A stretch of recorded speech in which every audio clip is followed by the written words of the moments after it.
Hello everyone. Today we are going to discuss school paper of Stepping Stone School, Chandigarh. So let's start with section A. Question number 1. The value of this quantity is. इसकी value निकालनी है, इसके लिए हम इसे simplify कर लेते हैं. तो न्यूमिनेटर में ध्यान से देखें तो क्या है, a plus b, a minus b. Similarly denominator में क्या है, a minus b into a plus B. तो ये आइडेंटिटी हमने पढ़ी हुई है, a plus b into a minus b, this is equal to a square minus b square. तो let's apply this. a plus b, a minus b, that is a square. a square मतलब √6 का square minus b square, that is √3 का square. Denominator में क्या आ रहा है, √8 का square minus √3 का square. So this is equal to √6 square, that is 6, minus √3 square, that is 3, upon 8 minus 3. So this is equal to 3 by 5. So our answer is option D. Question number 2. If this is given, we need to find the value of x. हमें x की value निकालनी है solving this equation. तो इस equation में 2 to the power x minus 4 into 5 to the power 2x minus 13, this is equal to, अब x exponent में है तो इसे भी एक्सपोनेंशियल फॉर्म में लिख लेते हैं. इसकी एक्सपोनेंशियल फॉर्म क्या होगी, 10 to the power 5. अब 10 की प्राइम फैक्टराइजेशन क्या है, 2 into 5, 2 into 5 की power 5, this is equal to this.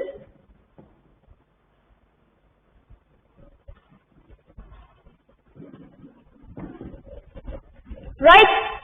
This means this is equal to 2 to the power 5 into 5 to the power 5. अब अगर ये दोनों नंबर्स इक्वल है तो इनकी प्राइम फैक्टराइजेशन भी इक्वल होगी. मतलब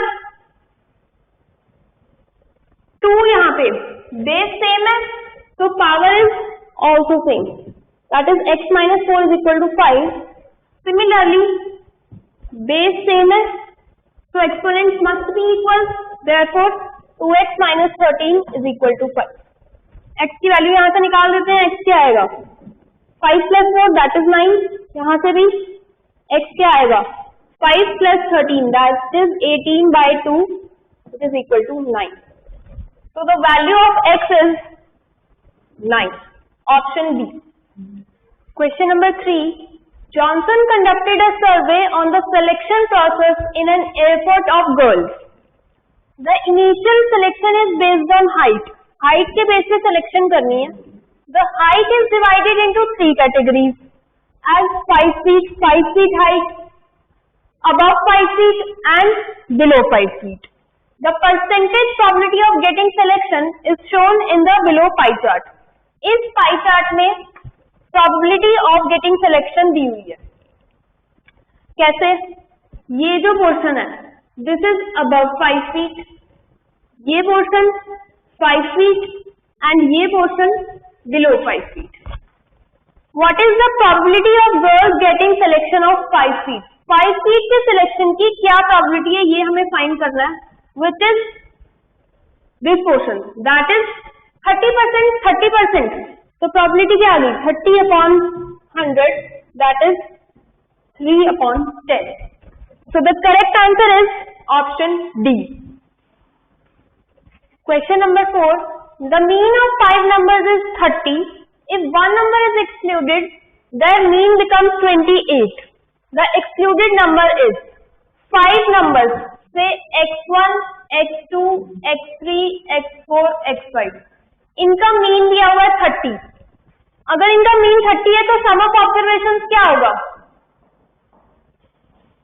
30 into 5, that is 150. If 1 number is excluded, एक नंबर say x5, इसको एक्सक्लूड कर दिया, ये नहीं है, अब their mean becomes 28. अब जो बाकी चार नंबर है, मतलब x1 plus x2 plus x3 plus x4, इनका mean that is divided by 4, it becomes 28. The excluded number is, हमें x5 फाइंड करना है. अब x5 आ जाएगा अगर हमें इसकी वैल्यू पता हो. अब इसकी वैल्यू क्या हमें नहीं पता? पता है क्या है? 28 मल्टीप्लाई बाय 4 दैट इज 112. इसे पुट कर देते हैं, यहाँ क्या आ जाएगा? x5 is equal to 150 minus 112 that is 38. So the correct answer is option D. Next question. The sides of a triangle are 35 cm, 54 cm and 61 cm. The length of the longest altitude is. हमें sides of triangle दी हुई है, हमें altitude निकालना है. अब ये दोनों चीजें तो area of triangle के फॉर्मूला में आती हैं. Area of triangle क्या होता है? Half into base into altitude. अब तीनों साइड की हेल्प से क्या हम एरिया निकाल सकते हैं? डेफिनेटली निकाल सकते हैं यूजिंग हीरोन्स फॉर्मूला. तो हीरोन्स फॉर्मूला के लिए सबसे पहले हम क्या फाइंड करते हैं? Semi perimeter. Semi perimeter is 35 plus 54 plus 61 that is 150 divided by 2 that is 75 centimetre. Now area. Area is positive square root of semi perimeter 75. 75 minus first side that is 35 which is 40. 75 minus second side that is 21 and 75 minus third side that is 40. So the area turns out to be 420 root 5 centimeter square. So we got the area 420 root 5. This is equal to, हमें altitude find करना है, तो इस quantity को इधर ले आते हैं. So this becomes 2 in multiplication and base in division. This is equal to altitude.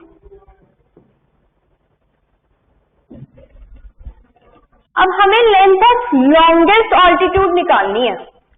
उसके लिए देखो जो न्यूमरेटर में क्वांटिटी है दैट इज फिक्स्ड. बेस हमें ऐसा सेलेक्ट करना है सच दैट ऑल्टीट्यूड क्या हो जाए? लॉन्गेस्ट. तो उसके लिए बेस हम कैसे सेलेक्ट करेंगे? शॉर्टेस्ट. तो शॉर्टेस्ट बेस मतलब शॉर्टेस्ट साइड कौन सी है? 35 centimetre. So we select our base as 35, जिससे हमारा altitude क्या आ जाएगा? log. So it turns out to be 24 root 5.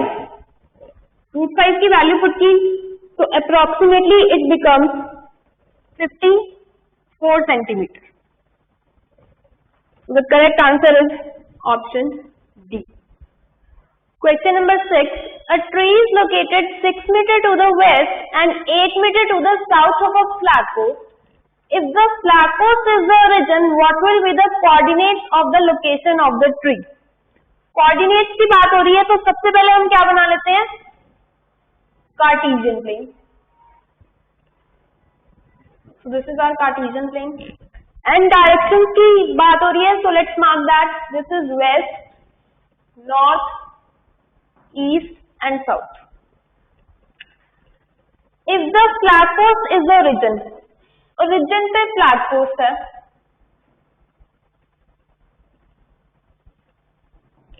हमें लोकेशन ऑफ ट्री के कोऑर्डिनेट फाइंड करने हैं. तो tree is located 6 metre to the west. 6 metre to the west of flag post मतलब इधर चले.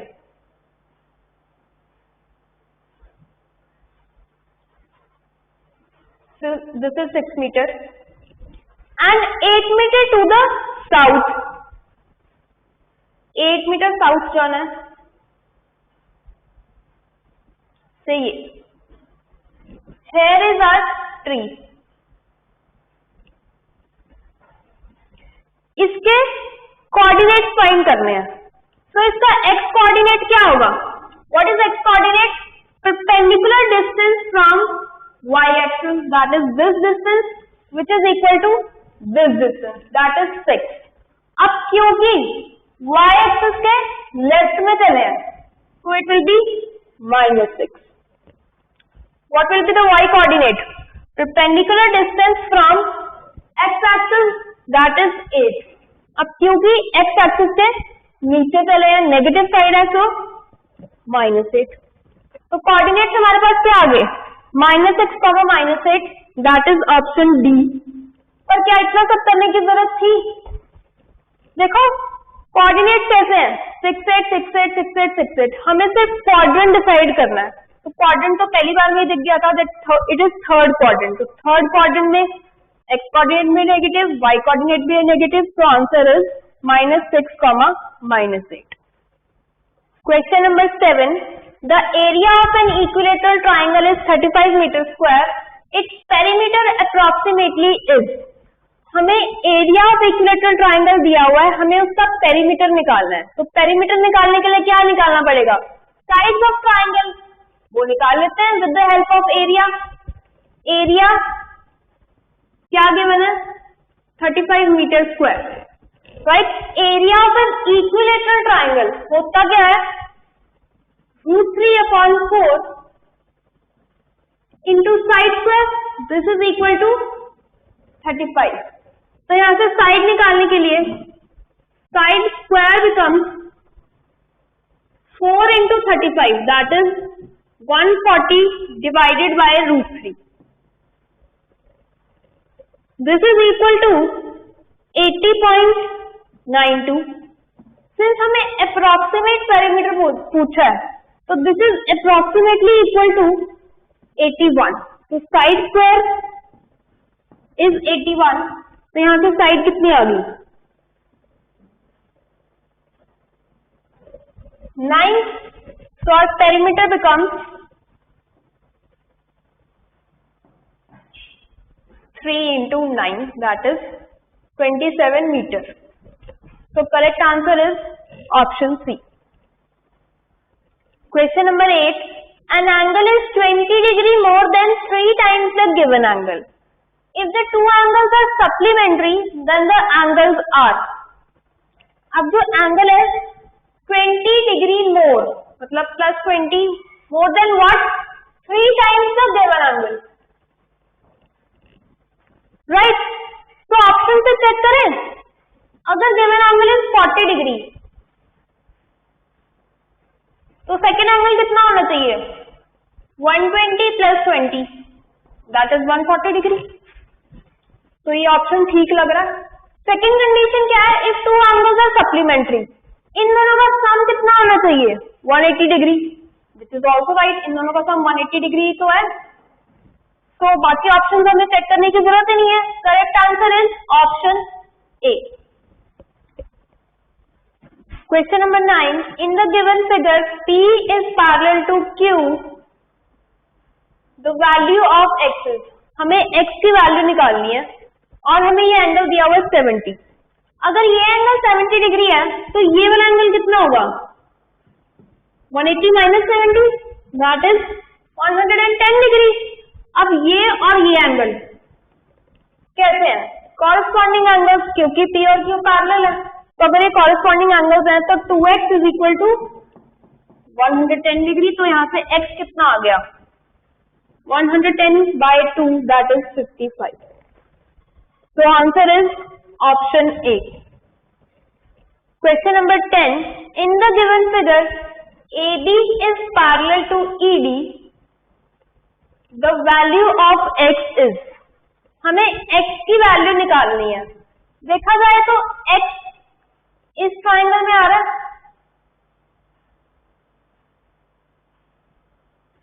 राइट. इस ट्राइंगल में एक एंगल हमें पता है 36 डिग्री. अब ध्यान से देखो, ये वाला एंगल क्या है? इस ट्राइंगल का एक्सटीरियर एंगल. अगर हमें ये एंगल पता चल जाए तो हम x की वैल्यू निकाल लेंगे.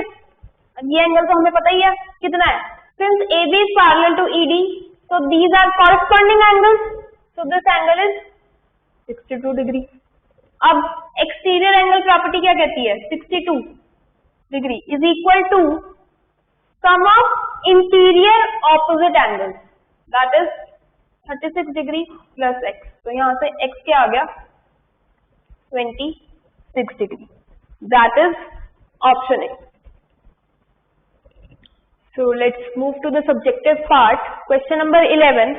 If this is given, find the value of x. अब अगर इस इक्वेशन को ध्यान से देखें, यहाँ पे 2 है, कितना अच्छा होता अगर यहाँ भी 2 होता और यहाँ भी 2 होता. So 2 to the power 2x, इसको भी 2 की पावर बना ले, क्या बनेगा 2 to the power 2 into x minus 1 is equal to 64. That is 2 to the power 6. अब बेस सेम है, बीच में मल्टीप्लाई है, तो पावर मस्ट बी एडेड, तो 2 to the power 2x plus 2x minus 2. This is equal to 2 to the power 6. Since these two numbers are equal, their bases are equal, so exponents must be equal. So it becomes 2x plus 2x minus 2 is equal to 6. That is 4x is equal to 6 plus 2, 8, and x comes out to be 2. So this is our answer. Question number 12. Find two numbers whose sum is 64 and difference is 10. Two numbers find करने हैं, so let the smaller number be a. तो दूसरा number क्या होगा, since उनका difference is 10, तो दूसरा number क्या होगा, ये स्मॉलर है तो a प्लस 10, इनका डिफरेंस 10 आ रहा है, एंड इनका सम कितना है, दैट सम इज 64. तो नंबर्स निकाल लेते हैं, क्या आ जाएगा 2a is equal to 64 minus 10, that is 54. तो a क्या आ गया 27, एक नंबर आ गया हमारे पास 27, दूसरा नंबर क्या है a plus 10, that is 27 plus 10, this is equal to 37. So the two numbers are 27 and 37. Question number 13. Find the area of square formed by these vertices. तो सबसे पहले स्क्वायर बना लेते हैं. This is our Cartesian plane. 1, 1. 1, 1. So this is our 1, 1, 1, 3. So 1, 2, 3. This is 1, 1. This is 1, 3. 3, 1.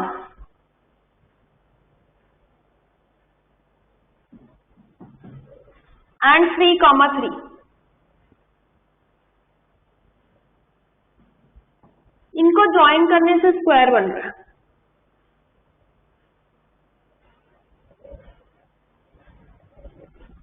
So this is our square. हमें इसका area find करना है. एरिया ऑफ स्क्वायर होता क्या है, साइड स्क्वायर. तो साइड निकाल लेते हैं.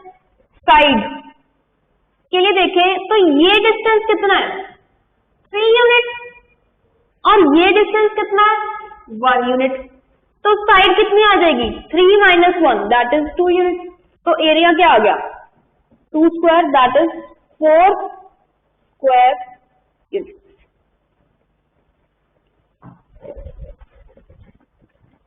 Moving to the section C, question number 14. X and Y are respectively the midpoints of opposite sides AD and BC of a parallelogram ABCD. Also, dx and dy intersect AC at P and Q respectively. Show that AP is equal to PQ is equal to CQ. Right? तो given हमारे पास क्या क्या है, ABCD एक parallelogram दी हुई है, मतलब AB is parallel to CD and AD is parallel to BC.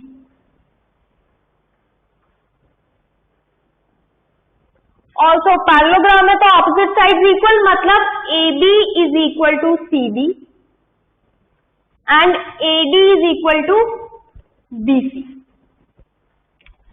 X and Y are respectively the midpoints of opposite sides AD and BC.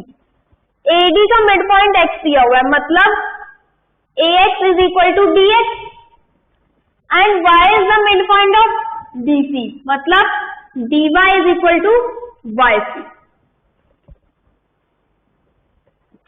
These are the given situations. हमें show करना है AP is equal to PQ is equal to CQ. तो उसके लिए पहले AP is equal to PQ prove करते हैं. AP is equal to PQ. ध्यान से देखिए AP और PQ कौन से ट्रायंगल में आ रहे हैं?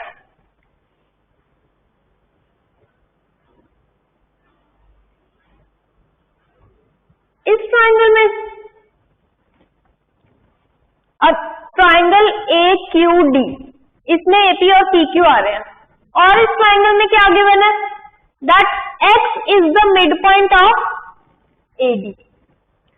X मिड पॉइंट है AP PQ के इक्वल, मतलब P हमें मिड पॉइंट प्रूव करना है AQ का. एक मिड पॉइंट गिवन है, दूसरा मिड पॉइंट प्रूव करना है. ऐसी चीज हमने कहां पढ़ी हुई है? Converse of mid point theorem में. Converse of mid point theorem क्या होती है?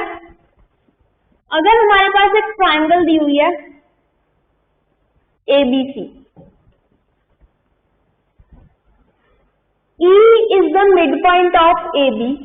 अगर E से लाइन ड्रॉ करें पैरेलल टू BC,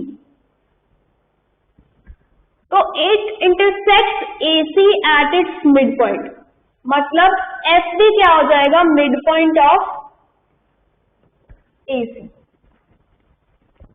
तो यहां पे भी X हमें मिड पॉइंट गिवन है, P हमें मिड पॉइंट प्रूव करना है, मतलब हमें चेक करना पड़ेगा if XP is parallel to DQ. अगर XP DQ के पैरेलल हो गई तो converse of mid point theorem से P मिड पॉइंट आ जाएगा. तो चेक करते हैं क्या XP DQ के पैरेलल है. तो पैरेलल प्रूफ करने के लिए या तो हम इंटीरियर एंगल्स या alternate interior angles equal proof कर देते हैं, या फिर हम क्या कर सकते हैं, हम इसको एक पैरेललोग्राम प्रूफ कर देते हैं. तो चेक करते हैं क्या ये पैरेललोग्राम बन रही है. अगर ध्यान से देखें AD is parallel to BC, तो उसका कुछ पार्ट, मतलब XD is parallel to BY है ना, मतलब XD BY के पैरेलल तो है. ऑल्सो पैरेललोग्राम है तो AD is equal to BC. अगर AD BC के इक्वल है तो AD का half is XD is equal to BC का हाफ, दैट इज BY. अब यहां अगर ध्यान से देखें XD is parallel to BY and XD is equal to BY. Therefore, XD YD हमारे पास क्या आ गई? Is a parallelogram. अब अगर ये पैरेललोग्राम है तो डेफिनेटली इसकी ऑपोजिट साइड क्या होंगी? पैरेलल, मतलब XD is parallel to DY. अब अगर XD DY के पैरेलल है तो डेफिनेटली उसका part XP is parallel to BQ है ना. अब इस ट्राइंगल में, इन ट्राइंगल AQD क्या हो रहा है? X is the mid point of AD,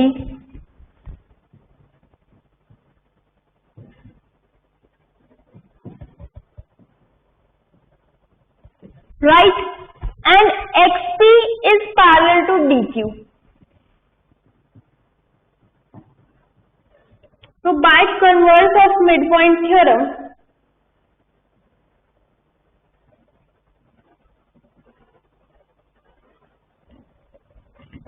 इसका मिड पॉइंट से एक पैरेलल लाइन ड्रॉ करी तो P is the mid point of AQ. P is the mid point of AQ. मतलब AP is equal to PQ.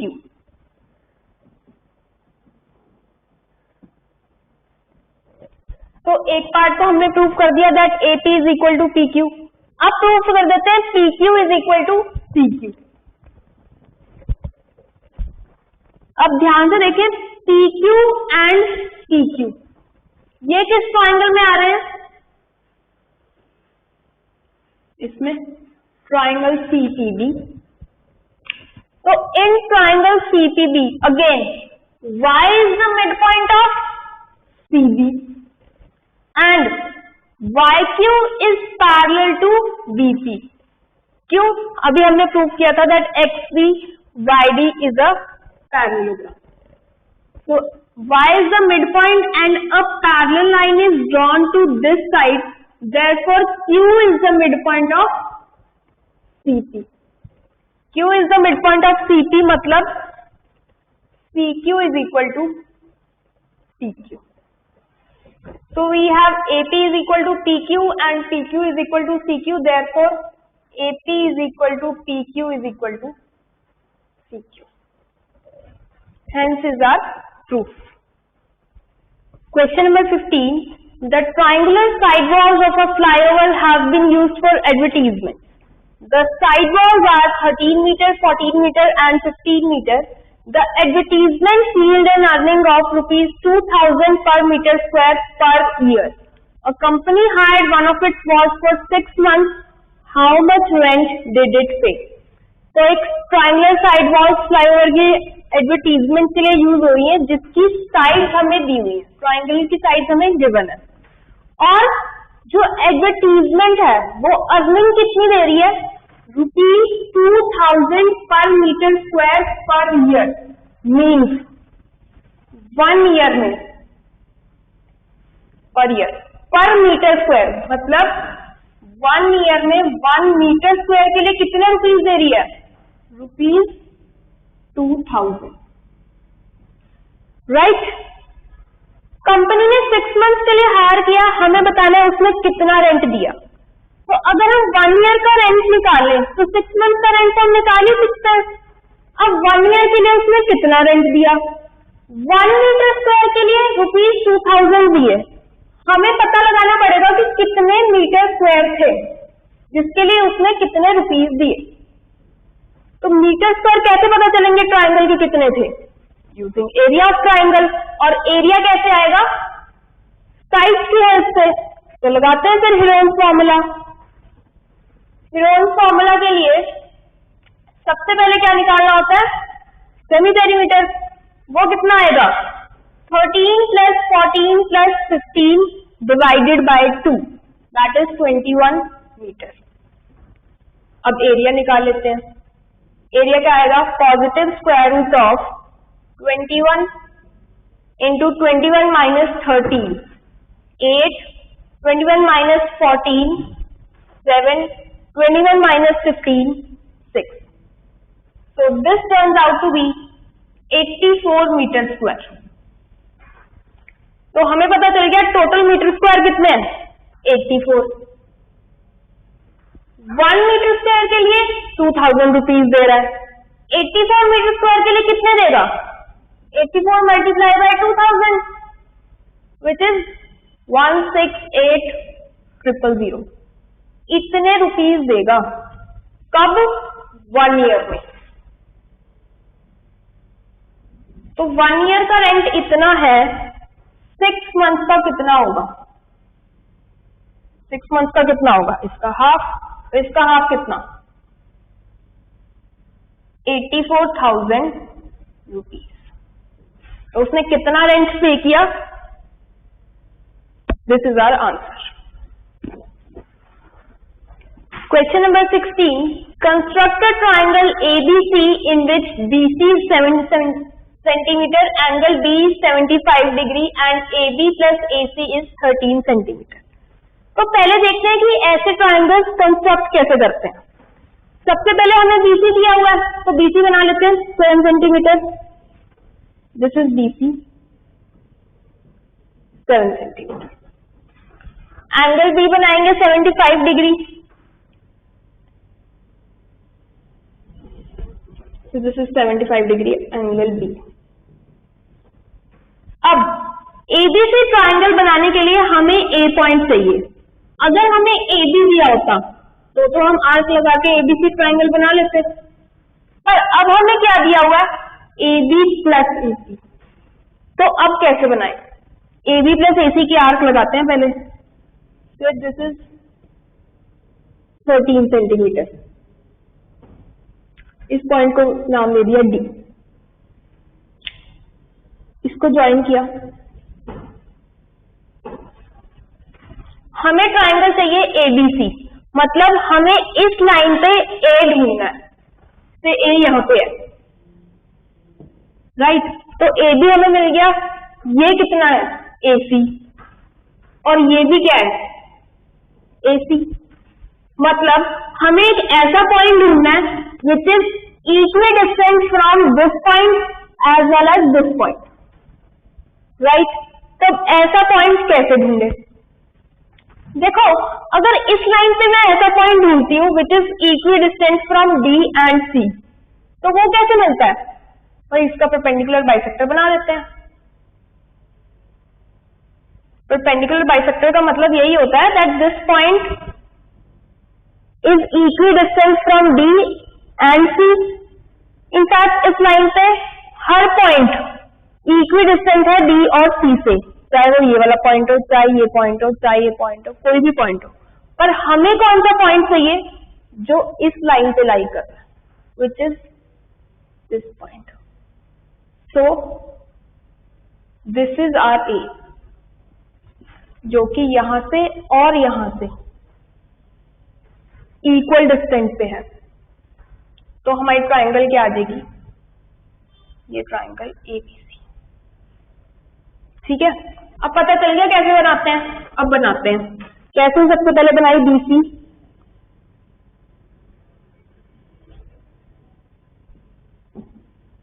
Seven centimetre.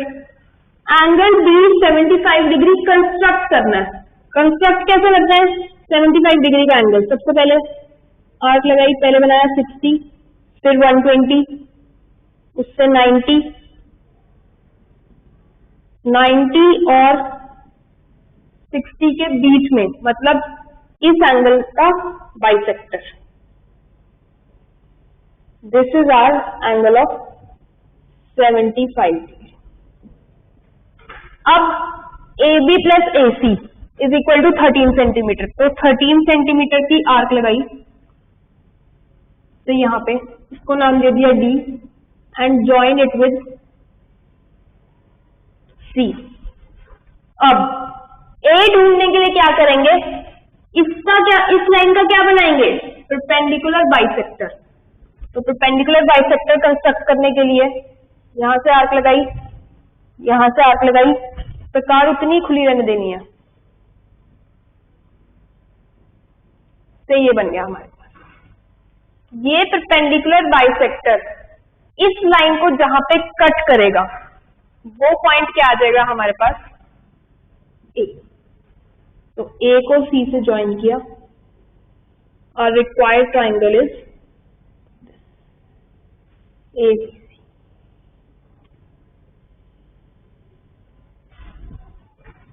So our construction is completed. Next question. In the given figure, TU is parallel to SR. मतलब ये दोनों lines parallel है। And TR is parallel to HV. ये lines parallel है। Then find angle A and B. Angle A and angle B हमें find करना है। तो एंगल B देख लेते हैं सबसे पहले, क्योंकि वो पता है हमें किस ट्राइंगल में आ रहा है, TQR। अब इस ट्राइंगल में B हमें फाइंड करना है। एक एंगल हमें दिया हुआ है 50 डिग्री, और ध्यान से देखिए PRT। PRT इस ट्राइंगल का क्या है, एक्सटीरियर एंगल। तो एक्सटीरियर एंगल प्रॉपर्टी यूज कर सकते हैं अगर हमें एक्सटीरियर एंगल पता चल जाए। तो क्या ये हमें एंगल पता है? डेफिनेटली पता है। सिंस ये लाइन पैरेलल है तो ये क्या हो जाएगी? ट्रांसवर्सल। और तो फिर ये वाला एंगल कितना हो जाएगा? ये भी कितना हो जाएगा? 90 डिग्री, सिंस ऑल्टरनेट एंगल। तो अब भी निकाल लेते हैं। 90 degree exterior angle is sum of interior opposite angle, that is 90 degree is equal to 50 degree plus B. तो यहां से बी कितना आ गया? 40 डिग्री। तो एंगल बी तो हमने निकाल लिया। Now angle A. अब एंगल ए भी एक्सटीरियर एंगल बन सकता है अगर मैं ये ट्राइंगल कंप्लीट कर दूं। तो ये ट्राइंगल कंप्लीट करी, so this point is M. Now A is sum of interior opposite angles, that is 25 plus ये वाला एंगल क्या हमें पता है?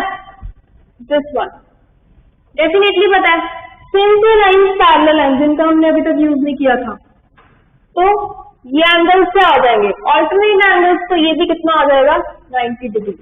So A is 25 degree plus 90 degree, that is 110 degree. So this is our angle A. Question number 18. E and F are respectively the midpoints of non-parallel sides AD and BC of a trapezium ABCD. Prove that this quantity. तो हमें एक trapezium दी हुई है ABCD,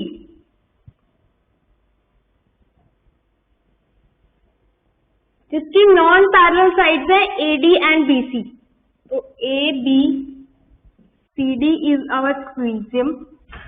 E and F are respectively the midpoints of non-parallel sides AD. E is the midpoint of AD and F is the midpoint of BC. इन्हें join कर दिया। We need to prove that EF is parallel to AB and EF is equal to half of AB plus CD.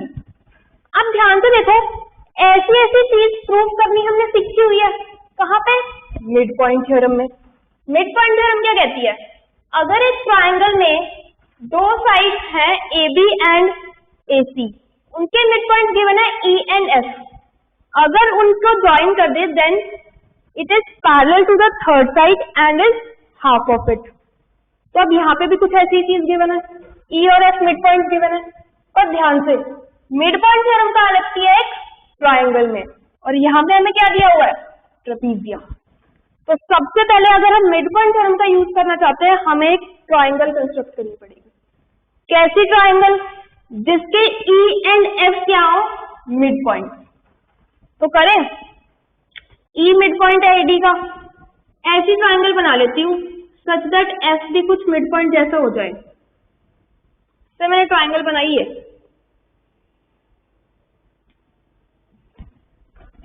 अब अगर triangle देखें DAT, E mid point given है AD का, अगर F भी मिड पॉइंट हो जाए DP का, then we can easily apply mid point theorem. अब देखते हैं F मिड पॉइंट है कि नहीं। F मिड पॉइंट मतलब DF is equal to FP। क्या DF is equal to FP हो रहा है? देखो DF किस ट्राइंगल में आ रहा है? इस ट्राइंगल में। एंड FP किस ट्राइंगल में आ रहा है? इस ट्राइंगल में। तो अगर हमें DF को FP के इक्वल प्रूव करना है तो हम इन दोनों ट्राइंगल्स को कॉन्ग्रुएंट प्रूव कर देते हैं। तो in triangle DFC and triangle FBC,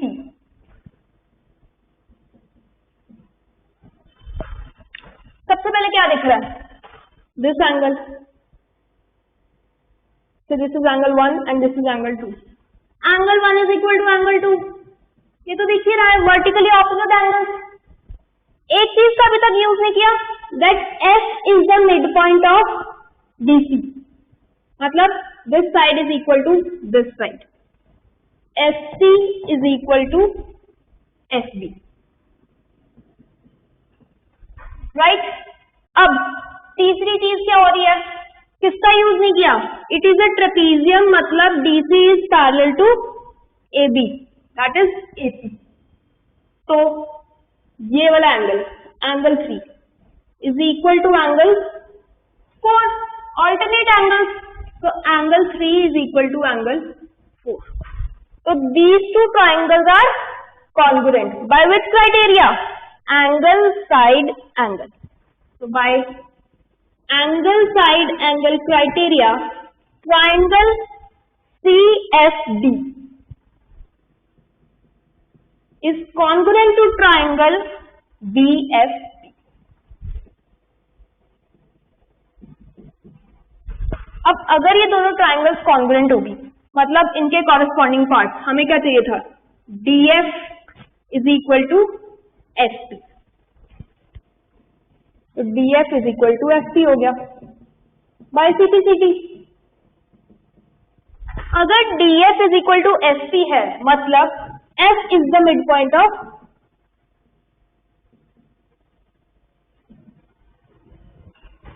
DP। अब देखें इन ट्राइंगल ADP क्या हुआ, E is the mid point of AD and F is the mid point of DP। तो using mid point theorem, mid point theorem लगाते हैं कौन सी triangle में, इन triangle ADP। E is the midpoint and F is also a midpoint, so EF is parallel to AP। EF AP के parallel हो गया। हमें प्रूव करना था EF is parallel to AB। भाई अगर AP के पैरेलल है तो AB तो उसका पार्ट ही है, तो EF is definitely parallel to AB। साथ साथ हमें क्या चीज पता चल गई, that EF is equal to half of AP, ये हमें पता चल गया। पर हमें प्रूफ करना था EF is equal to half of AB plus CD। तो एक्चुअली में AP क्या है, AB plus DP।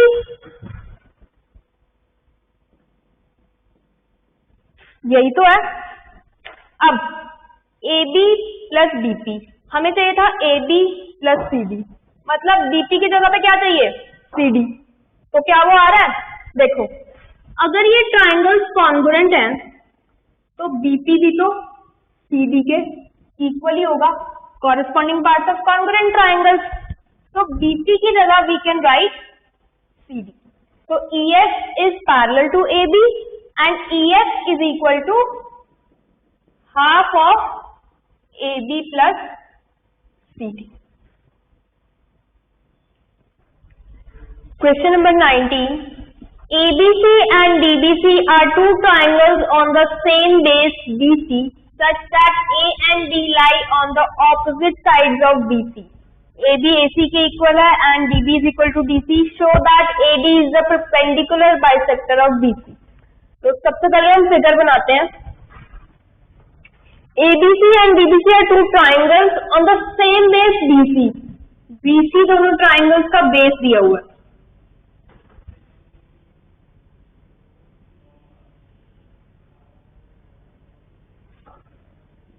This is BC। A and D lie on the opposite sides of BC। अगर A यहाँ पे है तो D यहाँ ऑपोजिट साइड में है, तो ट्राइंगल बन गया हमारे पास ABC एंड DBC, राइट। और क्या क्या गिवन है, AB is equal to AC, AB AC के इक्वल है and DB is equal to DC, DB DC के इक्वल है। Show that AD, this is AD, is the perpendicular bisector of BC। हमें AD को BC का परपेंडिकुलर बाइसेक्टर शो करना है, मतलब सबसे पहले बाइसेक्टर्स से दे इंटरसेक्ट एट M। हमें प्रूव करना है that BM is equal to MC, bisector होगा एंड परपेंडिकुलर, मतलब हमें प्रूव करना है that angle AMC is 90 degree, right. तो in order to prove that AD is perpendicular bisector of BC, we need to prove that BM is equal to MC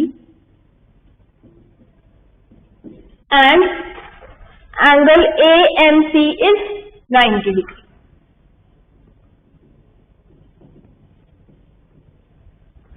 तब सबसे पहले BM को MC के इक्वल प्रूव करना है। अब ये इक्वल कैसे प्रूव कर सकते हैं? Using congruency of triangles.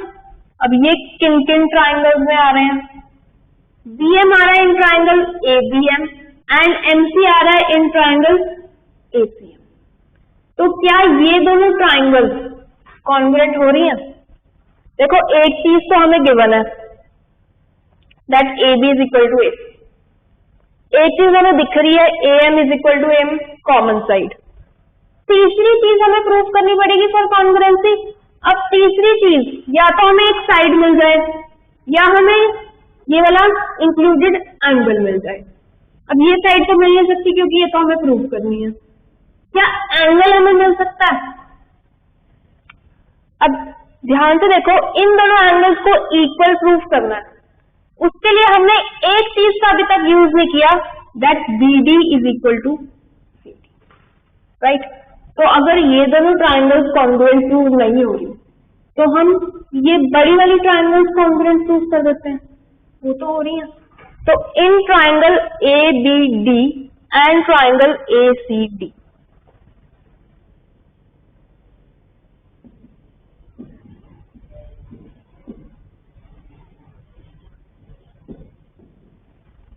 इन दोनों ट्राइंगल्स में अगर देखें AB is equal to AC given है, BD is equal to CD भी गिवन है and AD is equal to AD common side है। तो by side side side SSS criteria we get what? Triangle ABD is congruent to triangle ACD.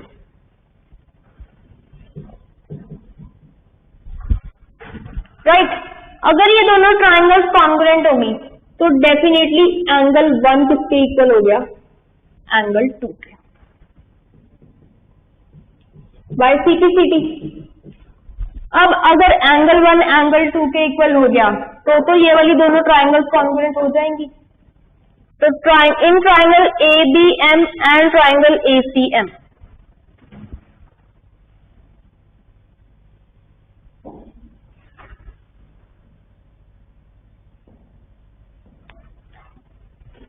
AB is equal to AC given है, angle 1 angle 2 के equal and AM side common. तो by side angle side criteria से triangle ABM is congruent to triangle ACM। ठीक है, अब अगर ये दोनों ट्राइंगल्स कॉन्ग्रुएंट हो गई तो BM is equal to CM by CT।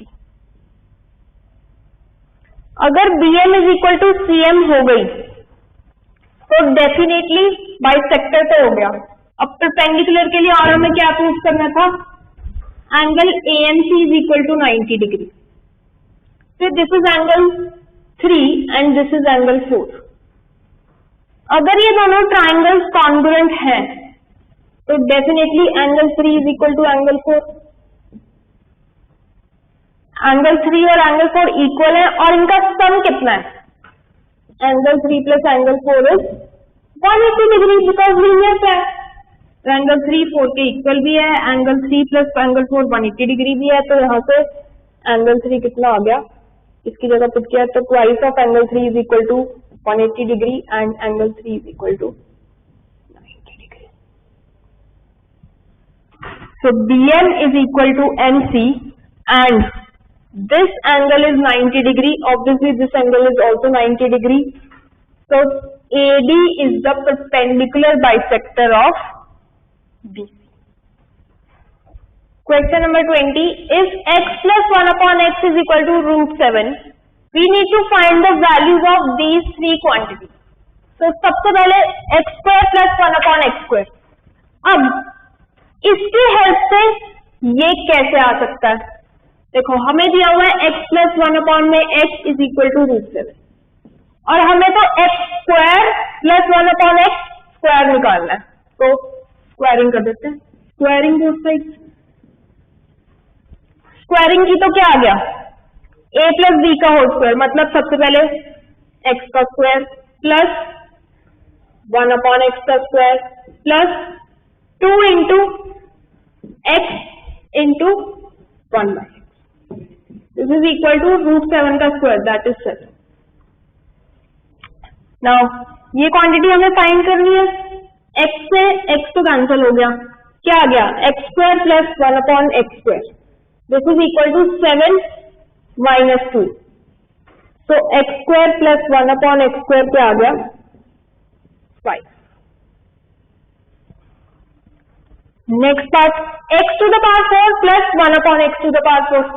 अब ये क्वांटिटी कैसे क्रिएट हो सकती है? इसके स्क्वायर से तो नहीं होगी, पर इसके स्क्वायर से तो हो सकती है, तो इसका यूज कर लेते हैं. तो x square plus 1 upon x square का whole square is equal to 5 का स्क्वायर. क्या आ जाएगा? x स्क्वायर का square that is x to the power 4 plus 1 upon x square का square 1 upon x to the power 4 plus 2 into x square into 1 upon x square. This is equal to 5 square that is 25. Again x square से x square cancel हो गया. x to the power 4 plus 1 upon x to the power 4 कितना आ गया? 25 minus 2 that is 23. Second part भी आ गया. Now third part, x cube plus 1 upon x cube. अब ये कैसे आएगा? ये आएगा इसकी क्यूबिंग करने से. तो cubing both sides is equal to root 7 का भी क्यूब.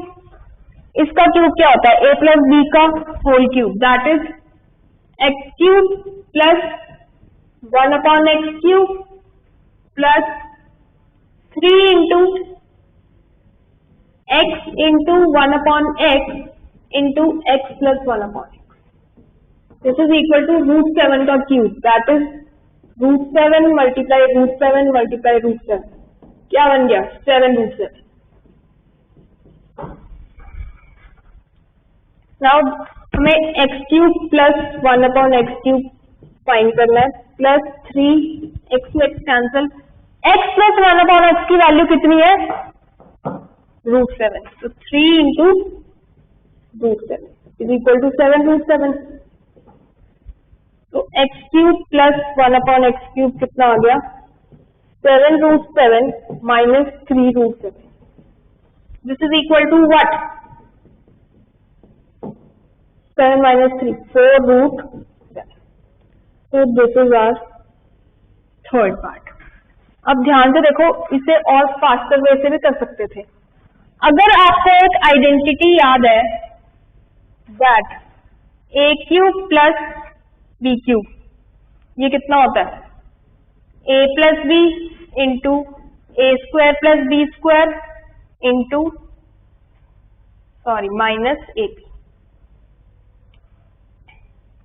तो ये यहां पे लगा देते हैं. क्या आ जाएगा? x plus 1 upon x into x square plus 1 upon x square minus x into 1 upon x.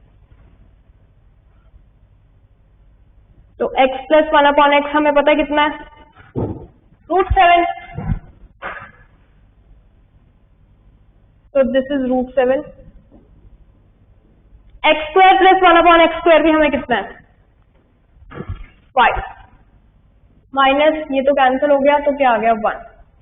तो 5 minus 1 4 into root 7. So it's a very important identity. अगर आप इसे याद रखोगे तो आपके कुछ क्वेश्चंस फास्ट भी हो सकते हैं. So this was the last question. The paper is done here. I hope you enjoyed the video.